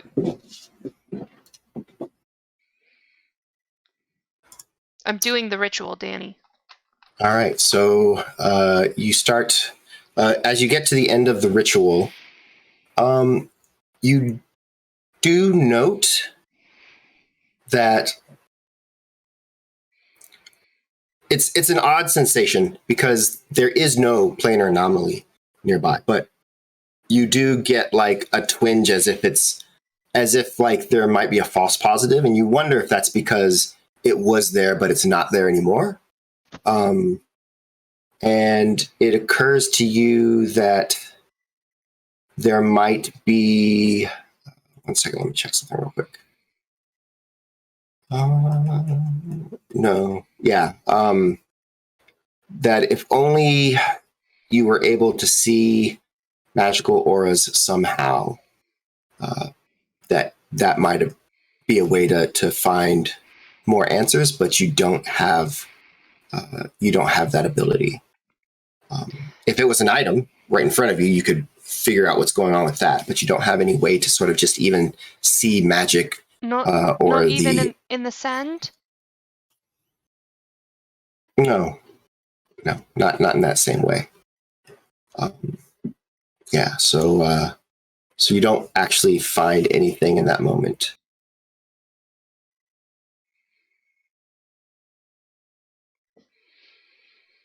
I'm still gonna, when it fails, I kind of kick my circle apart, and then I'm gonna get I have a bag of sand.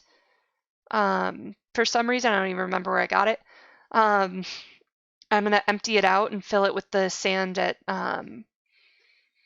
where their footprints were, and maybe I can figure out a way to trace it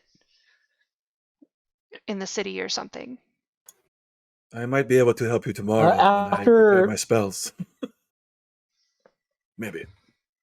It is tomorrow. If you depending on if I want to choose to change a spell, what you want to pray for now. sure. Then I will ritual cast Detect Magic. Okay. So I kind of get down low. I don't sit or anything like that. I just kind of squat down low, and I put my hand into the sand. I put my fingertips into the sand, and I just like seem to freeze there for 10 minutes.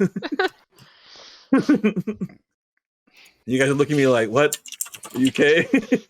I think just frozen there for 10 minutes. We're used to Aegis being awkward at this point. Awkward, yeah. And All right. You do, after a moment, see a sort of an obelisk shape sort of appear in your vision. and it hovers there for a little bit. Make an Arcana check. Okay.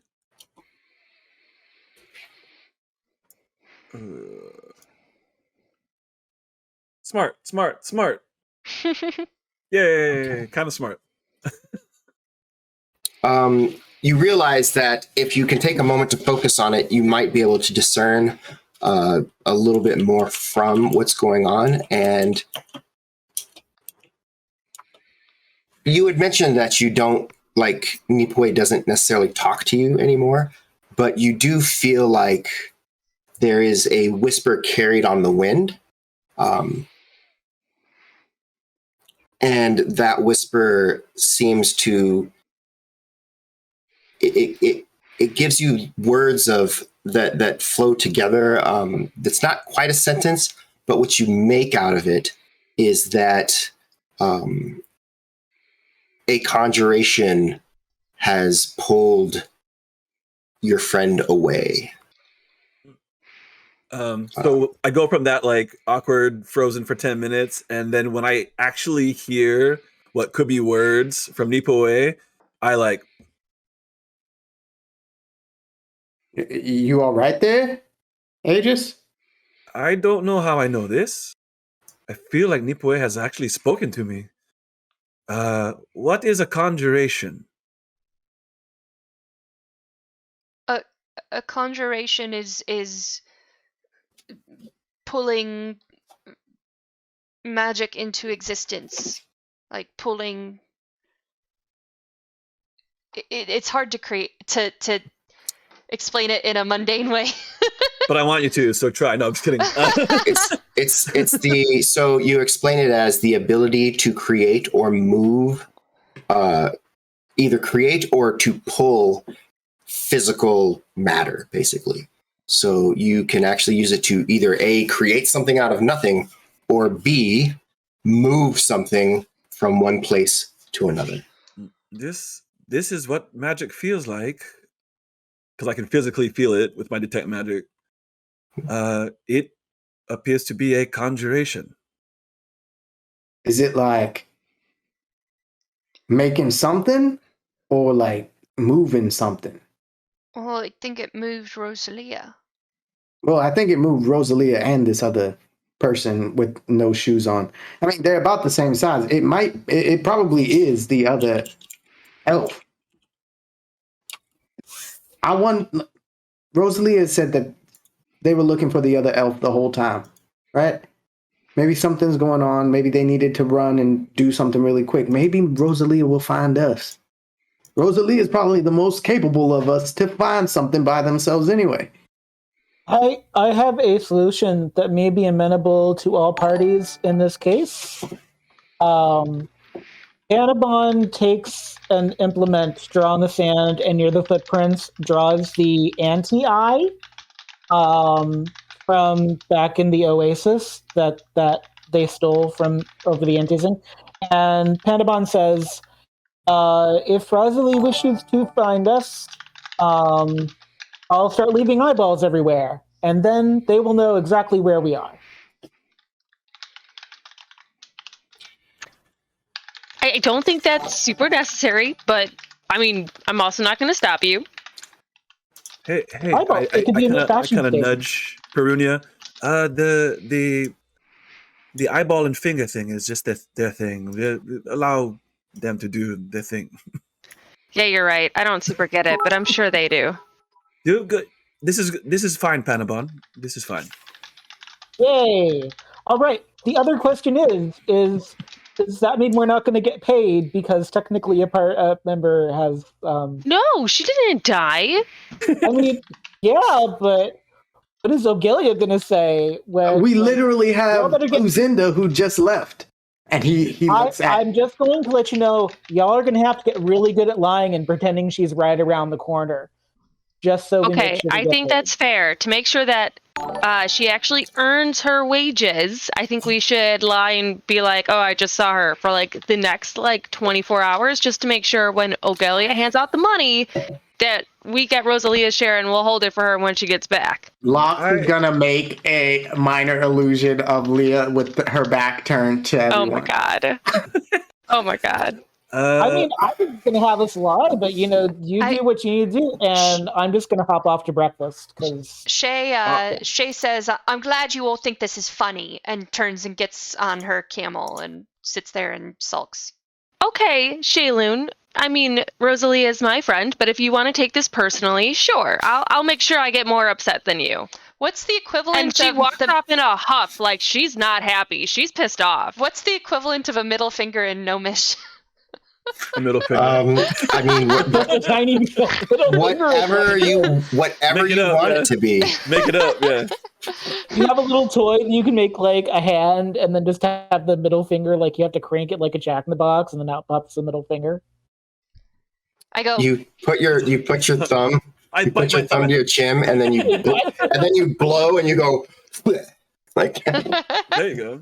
Rudy like does that. not see it as she has already turned it away and walked away in quite a huff, as a matter of fact. Pruny is not one to show like negative emotions, but she's not happy.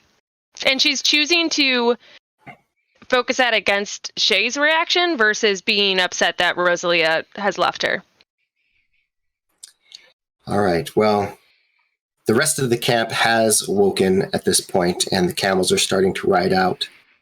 And it seems that the discussion about what to do about Rosalia need be tabled as you begin moving.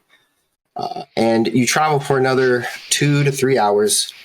And as you come around, as you're coming forward, you realize that the ground, it's been this way for a minute, but now it's close enough that you can actually see that to the north of you, as you kind of are turning even more westward, the ground actually drops off and there's a cliff that's just kind of been running along, and you've been moving closer and closer to this cliff until you're about 100 feet from it, when you start going parallel to the cliff edge, and you realize there's a cliff there that then drops, and you realize that now there's actually a delineation between that edge of the cliff and seeing the ground of the desert kind of from the other side.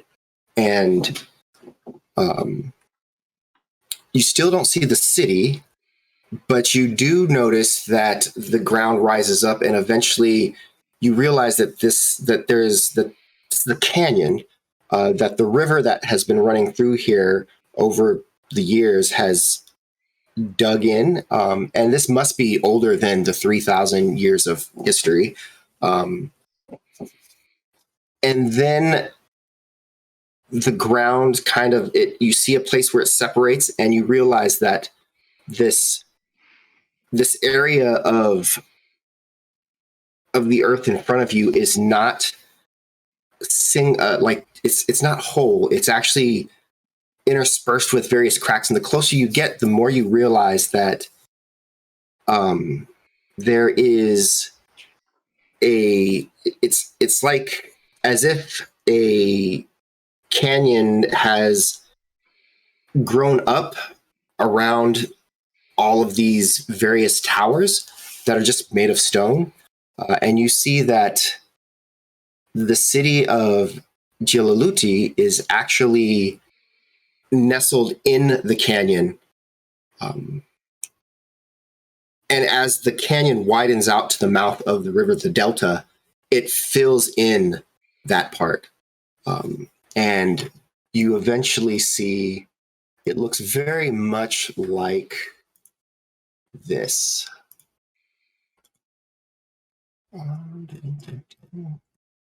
Oh, it's the Vault of Glass. Man, I've been in that raid so many times. No Destiny players. Damn it, guys. No. I'm signing off.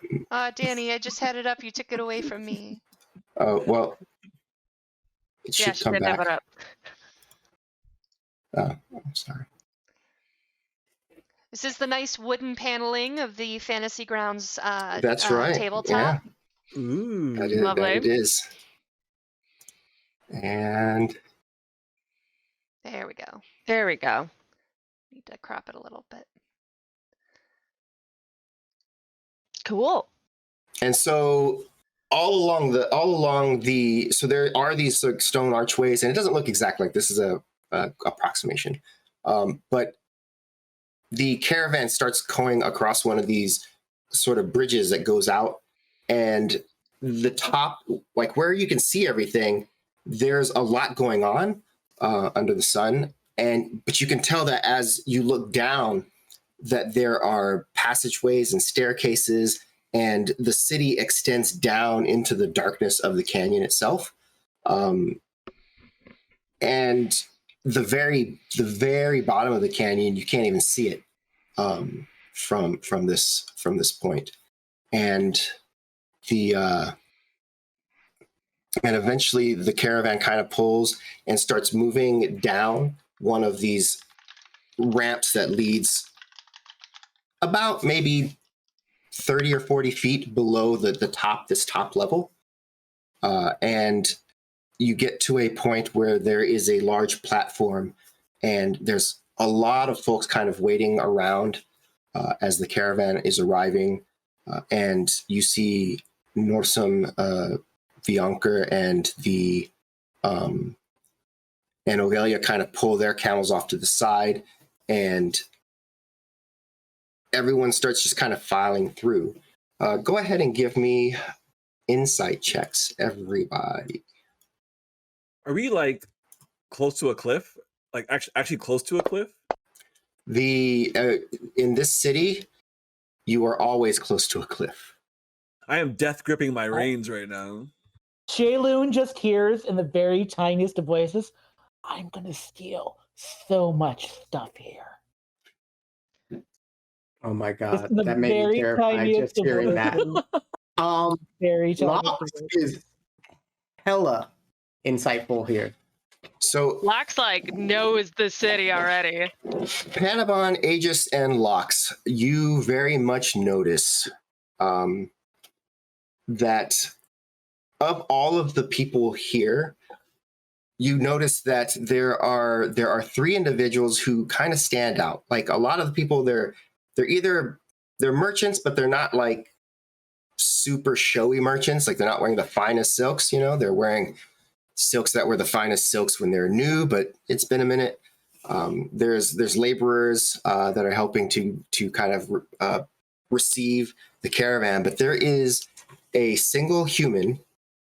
He is standing he's got long hair, he's got kind of a bushy beard, and he is wearing the finest silks.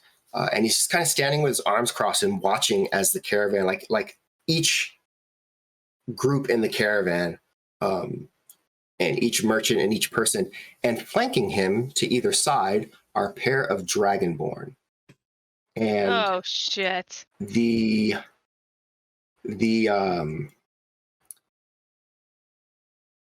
give me intelligence saving throws, you three. Intelligence saving throw is something I use to see if someone remembers a thing that they may. I want to may just not. use a success, Danny. So. What's the D4? Okay. Thank you, Locke. It's because your blessing hasn't faded from before, Yeah. so that's actually 19. Panabon and if you're just using a success, Lux, you recognize that the clothing they're wearing is very similar to the Dragonborn from back in. Tsuke.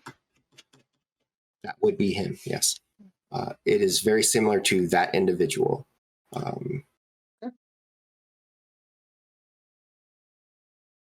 I mean, I would share that with the group and be like, it looks like our little dragon inquisitor friends. Is that what they were? Yes. I They are I not just, friends. like, I put my hood up. giggling. I just start giggling. And I just can't stop giggling. Okay, the Perunia pseudonym is back in effect officially. Avril Avenge. Have a good day, Avril. So Avril, we're gonna have as a you great day. It's complicated. as this is brought to your attention, you kind of look over and then maybe try to look away, but like still glances like, what are they looking for? And they don't. If they see you, they don't seem to care. But they are definitely like, you can tell they're like really scoping out the caravan entirely. And then once the entire caravan has passed, anyone who is really keeping an eye on them can make another insight check. Always. I am for sure. I rolled low on that last thing, so I don't. I'm just like rolling terribly. You are so Perunia. You're focused. You're pretty laser focused on the Dragonborn themselves. I actually stage whisper to Prunia. So, how badly do you want me to stab them? Shh, I haven't decided yet. So one is a brass Dragonborn. The other one is silver. And the so Lox and Panabon, the two Dragonborn don't seem. They seem pretty stoic, but the man, once the entire caravan has entered, he seems puzzled, and then he ponders what to do with that before he just starts walking towards Norsum and Ogelia. And then the two Dragonborn just kind of walk with him, flanking him on either side.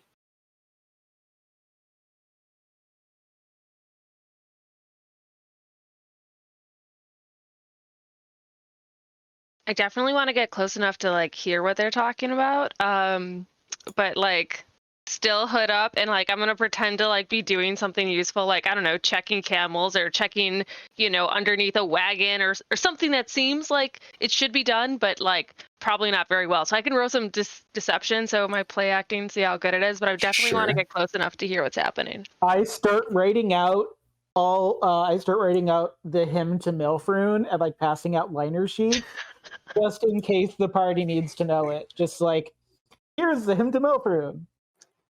Just in case anyone besides Perunia needs to know. We can all be converts. I mean, okay, I know the songs. Just because I'm not practicing doesn't mean I didn't grow up on that. They don't know the songs. True. I mean, this is what I'm here for. Everyone find your keys. So,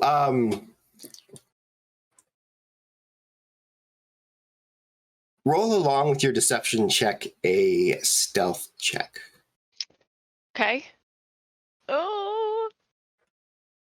I don't know why I rolled 2 dice, but they're about the same. It's because because you're wearing armor and your armor gives you that's a good point. disadvantage. Well, good thing it wasn't that bad.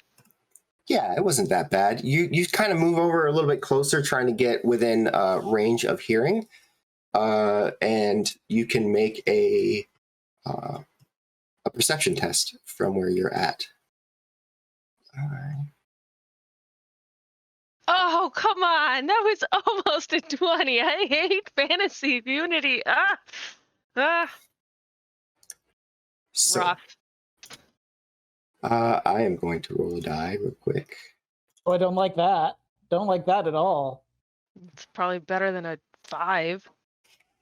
It is a little better than a 5. Yeah, as you are trying to like eavesdrop on them, Panabon, you, from where you're at, passing out the little papers where you've hastily jotted the very simplistic verses of the hymns to Melfroon for the others in case they need to be quizzed on it for some reason. You look up and see a third Dragonborn right behind Perunia. And before you can do or say anything, Perunia, Claude hand grabs your shoulder and kind of whips you around. I punch him in the face. And you punch him in the face.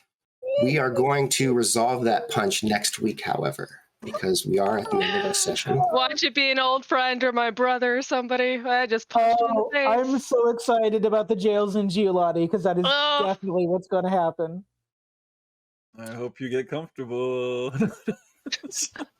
So like, you just sneak up on the fighter, you're gonna get a punch to the face. That's it. That's it. That's a legitimate response, I believe.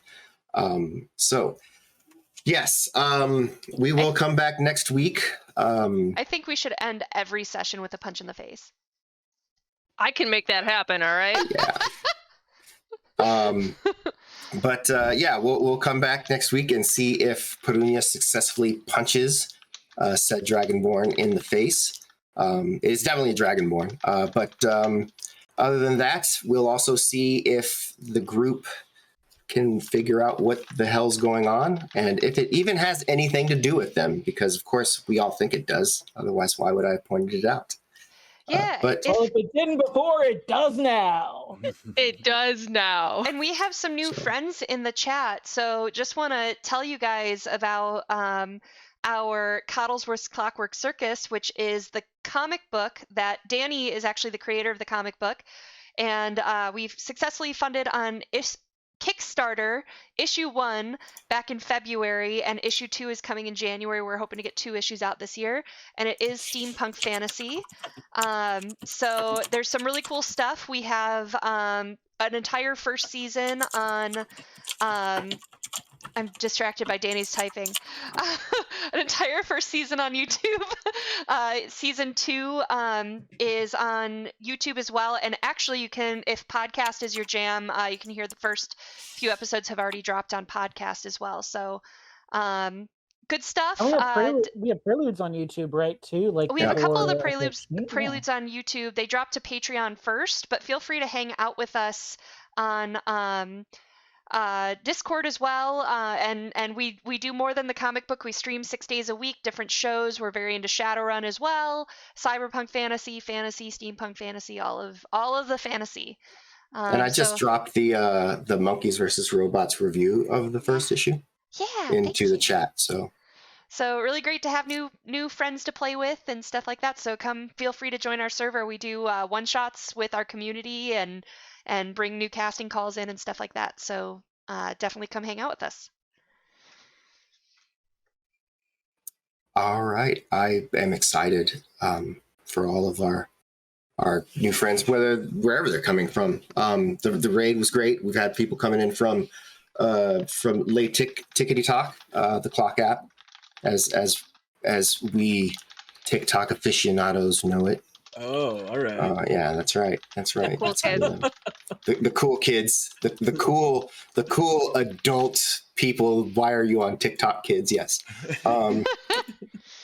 Not to be rude to anyone else, of course. Wow. That's like so non sequitur too. All right. Not for me. Yes.